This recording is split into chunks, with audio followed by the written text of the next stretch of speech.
Sorry, मी माझं चुकलंय अधिपती, माझं खूप चुकलंय. ते बायका आल्या होत्या घरी सगळ्या, त्यांना काय काय बोलले, सरगम मॅडमना हाकलून दिलं. असं झालं होय?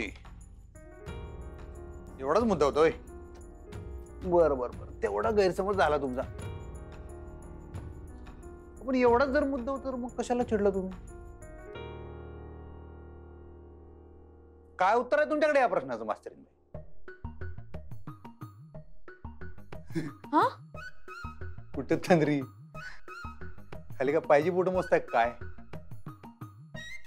नाही, मला बोलायचंय तुमच्याशी. हेच तुम्ही मगाशी बोलला की तुम्हाला माझ्याशी बोलायचंय, तुम्हाला माझ्याशी बोलायचंय. बोलायचंय हो. हा, मग खरंच बोलायचं का एवढंच बोलायचं होतं की तुम्हाला माझ्याशी बोलायचंय? हा हा, एवढंच बोलायचं. नाही थांबा. हो थांबा, आहे अजून आहे. काय होय अजून? बोला की मग. आम्ही ऐकायलाच बसलोय, ती बी माईक हातात घेऊन. हा बोला, काय भावना आहे तुमच्या मनात या क्षणाला? नाही, असं जग जाहीर नाही करायचंय मला, तुमच्याशी बोलायचंय. प्रायव्हेट. PRIVAT. नाही, जाऊ दे. म्हणजे मला असं म्हणायचंय की हुडकून देऊ जरा सारखा बघा, इकडे कुठं पडले का बघूया. काय शब्द सापडत नाही ना तुम्हाला? हुडकून देतो. नाही. जाऊ दे, आपण नंतर बोलूया. तुम्ही दमला असाल ना आता, किती दमलेले दिसताय तुम्ही. नाही नाही, जेवढं दमलो होतो तेवढा दम खाऊन झाला म्हणलं की मी तुम्हाला. बोला तुम्ही, बिंदास बोला, लई वेळ आपल्याकडे. बोला.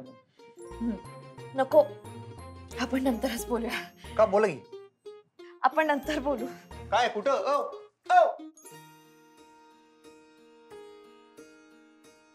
गेल्या.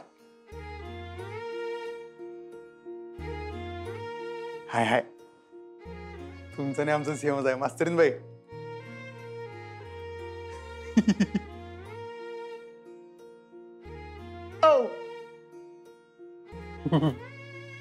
तुम्ही गेला तरी ह्या आहेत की. आई शपथ, खरं सांगतो आता तशी धडधड व्हायला लागली की नाही. आई शपथ, तुम्हाला जेव्हा पहिल्यांदा बघितलं होतं असंच झालं होतं. असा डोल वाजायला लागला होता की नाही आतल्या. आई शपथ, तवाच वाजलं होतं. खरंच की. काय काय सांगायचं होतं, नुसतं धाड धाड धाड धाड पेट्रोल टाकल्यागत पळत होतं. होय की होय. तर सगळं डोक्यातच राहिलो, पोटावर काय आलंच नाही. कोरडच पडली होती घशाला तेवढी. आई बघ, आत्ता बी पडायला लागले.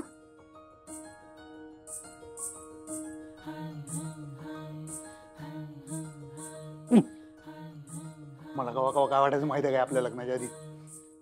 खेड जावं गंगाविषयी तुमच्या घरी, तुम्हाला असं का नाही, असं समोर बसवावं, तुमच्या पुढे असं गुडघ्यावर बसावं आणि फुलबिल घेऊन हातात असं, मग हवा जायची, पुढचं काही सुचायचं नाही.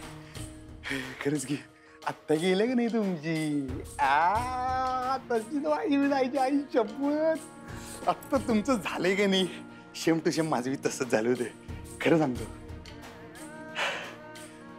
आई शपथ, तुम्ही आत्तापर्यंत जेवढ्या आवडला होता की नाही त्याच्यापेक्षा 1,00,000 पटीने जास्ती आज आवडला माहिती आहे मास्तरीन बाई. आज तुम्हाला असं बघून का नाही माझ्या मनात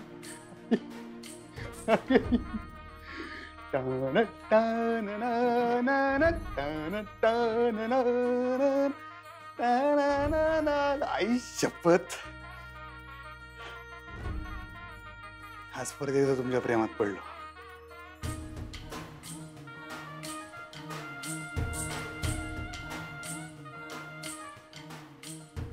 नको, परमिशन नाही तुमची.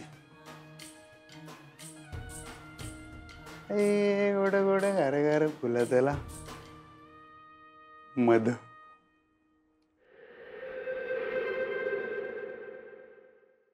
मावशी, अगं आता काय ग? म्हणजे कशाबद्दल बोलतेस तू? अगं म्हणजे त्या सरगमला त्या अक्षदानं हकलून दिलं. आता अधिपतीच गाणं कोण शिकवणार? काय करणार आहेस मावशी तू? ठरलंय आमचं. काय ठरलंय? बघशीलच तू. आणि ऐक, इथं येऊन काय करणार विचारायचं नाही. निघ आता.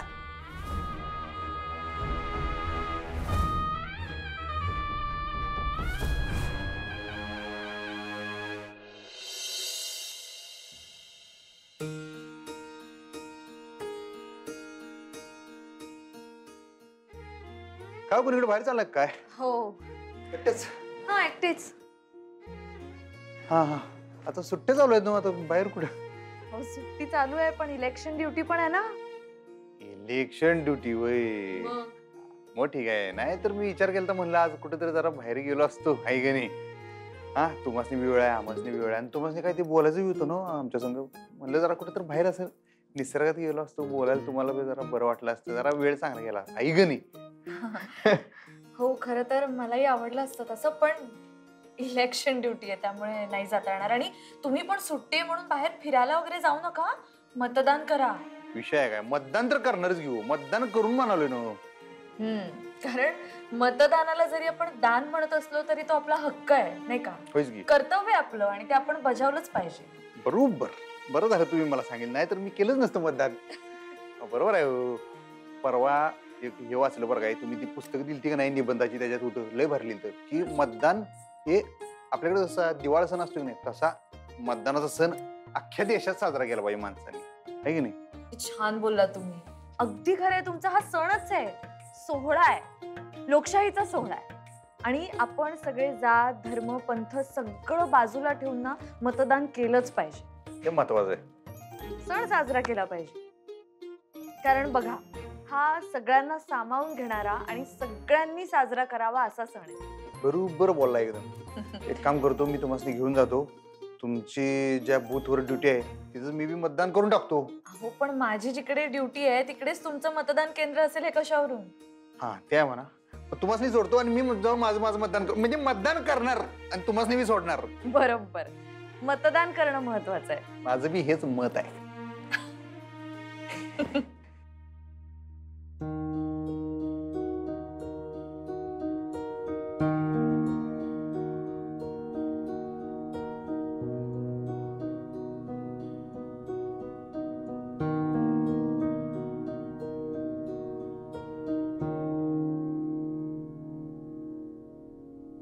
आता नुसतं बघत बसा त्या पेटीकडं. बघत बसा, कारण त्याच्यातनं सूर काढणारीला तर हाकलून दिलं की तुमच्या सुनबाईंनी. कळलं असेलच ना हो तुम्हाला तुमच्या सुनबाईंनी काय केलं ते. मग आता काय बी बोलणार नाही तुम्ही? अहो, आमच्या हातनं एवढीशी जरी चूक झाली तरी आम्हाला नग नग ते बोलता. आणि आता अहो, तुमच्या सुनबाईंच्या हातनं आता एवढी मोठी गोष्ट झाली आहे. तुमचं स्वप्न होतं का नाही आदिपतीनी गाणं शिकावं म्हणून? ते स्वप्न तुमच्या सुनबाईंनी मोडलंय, तरी तुम्ही तिला काय बी बोलणार नाही, ऐका नाही? अयो, बोला की. त्या सरगम बरोबर तुमच्या गळ्यातला आवाज बी गेला. हा, तुमची इच्छा होती, तुम्ही आग्रह केला म्हणून आम्ही आदिपतींना गाणं शिकायची परवानगी दिली. आम्ही एवढं मनावर घेऊन अख्ख्या कोल्हापुरातून चांगलं गाणं शिकवणारी बाई घेऊन आलो का नाही? पण तुमच्या सुनबाईंनी तिला दुसऱ्यांदा घराच्या बाहेर काढलं. आम्ही काय आता त्यांच्यात पडणार नाही. ही काय वागण्याची रीत झाली काय? काय झालंय सुनबाईंचं आम्हाला काही कळना झालंय. आणि त्या फक्त सरगमला नाही बोलल्या, त्या आपल्या बदलापूरच्या आश्रमातल्या बायका आलत्या, तर त्यांचे आपले जुने संबंध आहेत, त्यासनी बी नग नग त्या बोलल्या. त्यांना कळालं ना ग, सूर्यवंशी घराण्याच्या आरसा आहेत त्या, त्यांच्यावरनच आपली इब्रत ठरते. त्यांनी जबाबदारीने वागायला ना ग. कशाचा एवढा राग आहे त्यांना त्या सरगम बद्दल कुणास ठाऊक. आता जसं त्यांच्या बाजूने आमच्याशी बोलता का नाही, तसं आता त्या चुकल्यानंतर त्यांना 4 शब्द ऐकवायची हिम्मत ठेवा.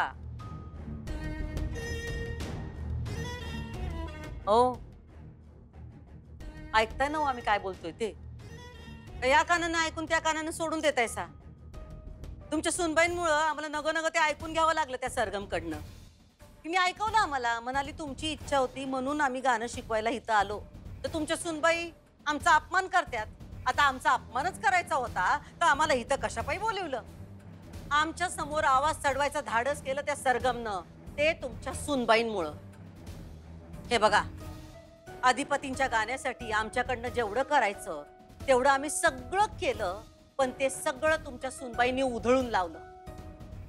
आता आमचा त्यांच्या गाण्याशी संबंध संपला. हा, पण आता त्यांचं गाणं थांबल्याचा दोष तुम्ही आम्हाला देऊ नका. तेवढे उपकार करा आमच्यावर.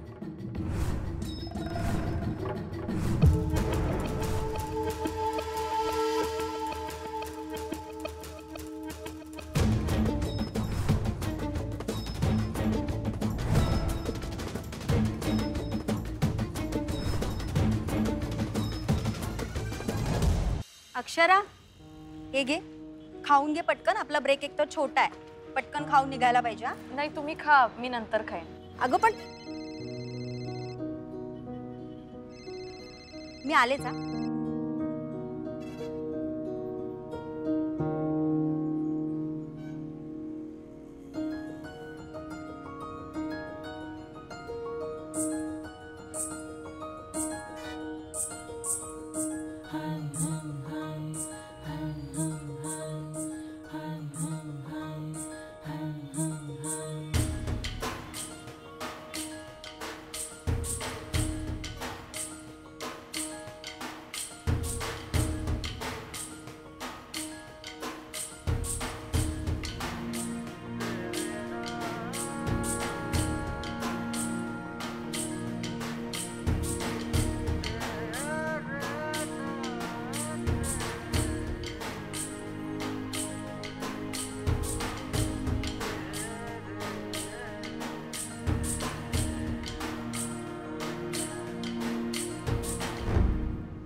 अक्षरा, काय झालं? अगं काय तिकडे कोणाकडे बघतेस? ते नवरा बायको बघा ना शेजारी, किती खोड आहेत ना. असे एकमेकांच्या प्रेमात बुडाल्यासारखे वाटतायत नाही? नवरा बायकोचे कशावरून? अहो, त्यांचं बॉन्डिंग बघा, कमिटमेंट बघा, किती काळजी करतोय तो तिची. तुम्हाला माहितीये, मगाशी रस्त्याच्या कडेने जात असताना एक गाडी आली, तर त्यांनी तिचा हात धरून तिला रस्त्याच्या आतल्या बाजूला केलं आणि स्वतः बाहेरून चालत होता. किती छान ना. खरंच असं म्हणतात ना, संसार हा 2 चाकांचा रथ असतो. किती छान उपमा आहे. हो आहेच.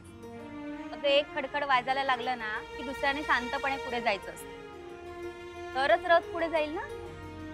आणि जर दोन्ही खडखड वाजायला लागली तर रथ कधी थांबेल सांगता येत नाही. आणि दोन्ही चाका न कुरकुरता चालत असतील तर किती छान ना. मग काय, मग तर संसाराचा गाडा एक नंबर. खरंच तोच आदर्श म्हटला पाहिजे. आणि प्रेमातही असंच असेल तर, म्हणजे एक जण खूप प्रेम करत असेल आणि दुसरा प्रेम करतच नसेल तर? तसं असेल ना तर जो प्रेम करतो ना त्याच्या प्रेमात ताकद असायला हवी की दुसऱ्या चाकालाही त्याच्या प्रेमात पाडू शकेल. बरोबर. अगं पण तुला काय झालंय आज अचानक? हा, प्रेम, लग्न, हे संसाराचा गाडा वगैरे हे काय बोलायला लागली अचानक? हा कुठला क्लास सुरू केलाय? हा, अधिपती सरकारांशी भांडण झालंय की तुझं प्रेम जरा जास्तच होतं चाललंय? नाही नाही. अगं लाजलीस? म्हणजे नक्कीच प्रेम उतू चाललंय. नाही हो, खरंच खरंच तसं काही नाही. अगं तू नाही म्हणतेस, पण तुझा चेहराच सांगतो तुला काय सांगायचंय ते. ठीक आहे, माझ्यापासून लपव, पण नवऱ्याला तरी सांगशील की नाही तुला काय सांगायचंय? हा, तुला असं वाटतंय का की आता लग्न झालंय, आता कशाला म्हणायला हवं आय लव्ह यू? असं काही नसतं ग, बोलायचं, छान वाटतं. मी तर म्हणते बाबा माझ्या नवऱ्याला आय लव्ह यू. तुला खरं सांगू, लग्नाआधी ना माझा नवरा माझ्या प्रेमात होता. मला माहित होतं ते, पण अगं त्याचं धाडसच होईना मला प्रपोज करायचं. पण मी आपलं म्हटलं याची वाट बघत बसले तर आपण म्हातारे झालो तरी सुद्धा हा काही प्रपोज करायचा नाही. मी ना त्याला हिंट देत राहिले की बाबा तू प्रपोज केलंस तर मी तुला होच म्हणणार आहे. एकदाची त्याला लिंक कळली बाबा. अगं मग त्याने डायरेक्ट लग्नासाठीच मागणी घातली. मग काय लव कम अरेंज मॅरेज झालं. आधी तो केवढा लाजायचा आणि आता तर सगळी कसरच पूर्ण करतो. अगं सकाळी उठल्यावर आय लव्ह यू, ऑफिसला जाताना, दिवसभरात तुला सांगते 5-6 वेळा आय लव्ह यू म्हणत असतो. व्याजा सकट परत केलंय त्याने सगळं. छान असतं ना, मला खूप आवडतं. तूही करून बघ ना. लग्न कधी जुनं होत नसतं ग, शिळही होत नाही. तू ना एक काम कर, आज घरी गेलीस ना की अधिपती सरकारांना डायरेक्ट आय लव्ह यू म्हणून टाक.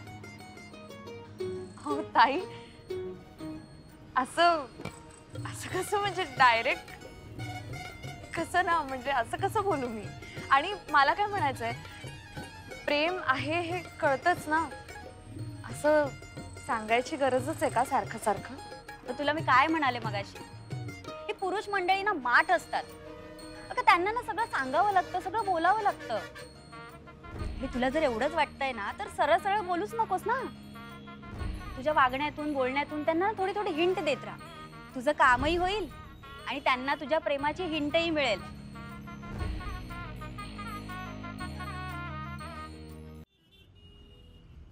भावा, त्या प्रिंटरवाल्याकडे जायला पाहिजे. प्रिंटर खराब झालेत ना, 1-2 नवीन घ्यायला पाहिजेत. बर. आणि त्या सप्लायरला झापलं पाहिजे. अरे अरे केव्हाची ऑर्डर दिली आहे, रॉ मटेरियल पाठवत नाहीये. त्याला कान पिचक्या दे तू जरा. चालतंय, दोन्हीकडे जाऊया मग. मास्तरीन माईंचा फोन. घे घे. हा बोला घेऊ. हा अधिपती, कामात आहात? काम कसलं, गाडी चालवलोय. गाडी चालवताय? मग नंतर बोलूया आपण. थांबा, गाडी साईडला घेतो. बोला. मी असं म्हणत होते की माझं काम संपलंच आहे आता इथलं. तुमचं पण झालं असेल तर एकत्र जाऊया का घरी? हा चालते की, माझी 1-2 कामं आहेत, तेवढी उरकली की येतो मग न्यायला तुम्हासनी. नाहीतर म्हणजे बघा, तुम्हाला वेळ असेल तर आपण रंकाळ्याला जाऊया का फिरायला? हा रंकाळ्याला? हा म्हणजे तुम्हाला वेळ असेल तर, किंवा नको नको नको जाऊ दे, नको. हो नाही नाही, जाऊया की, जाऊया आपण, जाऊया. आज चक्क तुम्ही स्वतः म्हणायला लागलाय म्हणजे एक नंबर ना. आधी दिनाच काम झाले. तुमची कामं उरकली की नाही, मला टांब दिशी एक फोन करा, मी सान्न दिशी होतो, मग 0 मिनिटात आपण जाऊया. आहे काय? एक फोन टाका फक्त. मला सांगा, फोन टाकला तर आपण बोलणार कसं? बर. जॉग जॉग हा, मला तरीच नाही. हा, प्रगती आहे, प्रगती आहे. बरं ठीक आहे, मी आता रंकाळ्याला येते आणि तुम्ही पण तिकडे पोचाल. ओके, चालते चालते. Yes, done. बाय. ओके बाबा, प्लॅन जरा चेंज आहे. समजलं मला ते. मजा आहे. तुमच्या दोघांची लव्ह स्टोरी रंकाळ्यावर फुलणार तर. हे वंक्या वांक्या बारक्या पोरगी चेष्टा करतो तुम्ही मला. बरं, मी येतो.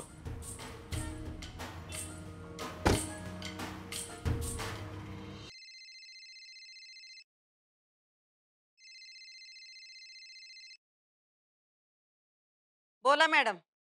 अहो, तुम्ही काय मला मॅडम म्हणताय? तुम्ही काही विचार केलाय का? कशाचा? म्हणजे मी परत कधी येऊ गाणं शिकवायला? अहो, असा खंड पडून चालणार नाही हो. आपल्याला लवकरात लवकर क्लास परत सुरू करायला लागेल. हा, ही जी काय गाई तुम्ही आता दाखवताय का नाही, ती जरा आधी दाखवली असती तर आमच्या सुनबाईंनी तुम्हाला हात धरून घराबाहेर काढलं नसतं. तर त्याच घराबाहेर गेल्या असत्या आणि तुम्ही घरात असत्या. तुमचं आपलं चाललंय गोगलगाईच्या गतीनं. अहो, तसं नाही मॅडम. प्रत्येकाची शिकवायची एक पद्धत असते, एक वेग असतो. आणि तुम्हीच म्हणालेलात ना की अधिपतींच्या कलानं घ्या. माझा प्रवास त्याच दिशेने चालू होता. आणि उलट आत्ता अधिपती ओपन अप पण व्हायला लागलेले, म्हणून तर मी घाई करते ना. नाही, पण आता तुम्ही जरा थंड घ्या. तुम्हाला एक विचारू का? म्हणजे माझ्याकडे एक कल्पना आहे. कल्पना? बोला की. मी जर अधिपतींचा क्लास बाहेर कुठेतरी घेतला तर म्हणजे सगळ्याच गोष्टी सोप्या होऊन जातील ना. बाहेर म्हणजे कुठं? बाहेर म्हणजे माझी जागा आहेच की. मी इथे बाकीच्यांचे क्लास घेतेच. आणि अधिपतींचा पण मी जर इकडे क्लास घेतला तर आम्हाला दोघांना जरा वेळ मिळेल. त्यांना पण माझ्याशी मोकळेपणाने बोलता येईल. आणि मुख्य म्हणजे अक्षराचं दडपणही नसेल ना. कसं काय नाही राहणार? अहो त्यांना कसं कळणार आहे की मी इकडे क्लास घेतेय? अहो काय खुळे का काय तुम्ही? तुम्हीच आम्हाला सांगितलं ना व की अधिपती सगळं जाऊन त्यांनी सांगतात म्हणून. मग ते त्यासनी सांगणार नाही असं वाटतंय बाई तुम्हाला? आणि त्या असा कलास होऊ देतील? काहीतरी उगा आयडिया सांगू नका तुम्ही. पण मग आपण काय करायचं? आपल्याला काहीतरी केलं पाहिजे ना, म्हणजे लवकरात लवकर आपल्याला काहीतरी करायला पाहिजे. हा, आता तुम्ही नका शिकवू आम्हाला काय करायचं ते. आम्ही बघतो काय करायचं ते. आणि एक, आम्हाला सारखं फोन करत बसू नका आणि आमचा येळ खाऊ नका. आम्ही विचार केलाय काय करायचं ते. योग्य वेळ आली की तुम्हाला काय ते कळलंच. तोवर फक्त आमच्या फोनची वाट बघायची. काय कळलं काय? हो ठीक आहे मॅडम.